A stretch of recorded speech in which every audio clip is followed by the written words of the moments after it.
ہر ماں کا یہ مسئلہ ہے، ہر گھر میں یہ پریشانی ہے کہ بچے بہت تنگ کرتے ہیں، بچے بڑے شرارتی ہیں، بچے پڑھتے نہیں ہیں، بچے بات نہیں مانتے، بچے موبائل کی جان نہیں چھوڑتے۔ بے شمار مائیں روز آ کے یہ گلہ شکوہ کرتی ہیں۔ تو میں تقریباً ہر والدین کو ایک وظیفہ بتاتا ہوں جو بڑا مجرب بھی ہے اور مسنون بھی ہے اور مجرب بھی ہے، اور وہ کیا ہے کہ صبح شام کوئی بھی گھر کا بڑا، والدہ ہیں، والد ہیں، بڑی بہن ہیں، بڑا بھائی ہے، وہ یہ عمل کریں کہ سورہ فلق،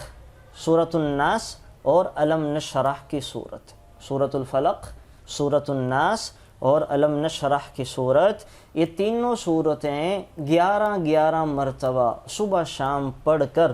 بچوں پہ بھی دم کر دیں، پانی پہ بھی پھونک مار دیں، وہ پانی بچوں کو پلاتی رہیں، سارے گھر کے بچے اور گھر کے سب لوگ ہی وہ پانی پی سکتے ہیں۔ تو یہ عمل کریں، اس عمل کا اہتمام کریں کہ سورہ فلق، سورۃ الناس اور علم نشرح کی صورت، یہ تین چیزیں صبح شام 11 مرتبہ پڑھ کے جو اپنے بچوں پہ دم کرے گا، پانی پہ دم کر کے ان کو پلائے گا، یا چینی پہ دم کر کے چینی کسی بھی طرح سے ان کو کھلائی جائے گی، دودھ میں، چائے میں، میٹھے میں،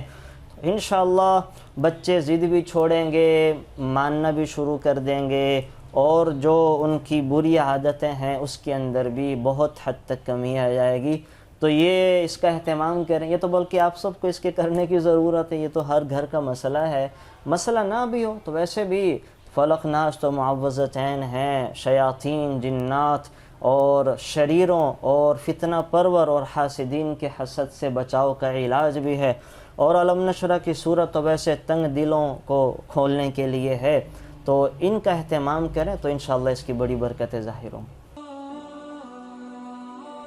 Thanks for watching. Please subscribe, like, share Mufti Sufyan.